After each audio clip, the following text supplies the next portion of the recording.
Pemirsa, kantor Fakto Bali Prima Travel Agent lantai 2 di Jalan Bypass Ngurah Rai Sanur Denpasar pagi tadi terbakar. Kebakaran diduga diakibatkan oleh hubungan arus pendek atau konsleting listrik.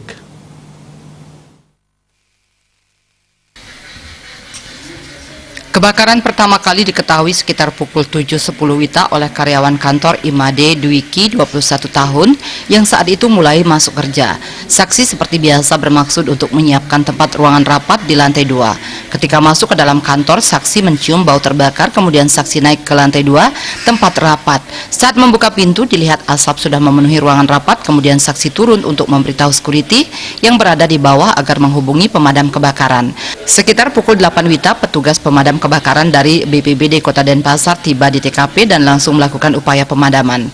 Mengingat rangka atap bangunan berbahan kayu yang sudah kering, sehingga api dengan cepat membesar dan membakar habis plafon bangunan serta barang-barang kantor yang berada di lantai 2. Kebakaran hanya terjadi pada bangunan Fakto Bali Prima A di lantai 2 yang berisi peralatan kantor seperti komputer dan arsip-arsip. Sedangkan di lantai 1 api tidak sampai masuk sehingga barang-barangnya masih bisa diselamatkan. Terkait dengan total kerugian belum bisa ditaksir mengingat masih dilakukan pengecekan oleh staf kantor. Dilaporkan tidak ada korban jiwa dalam peristiwa ini.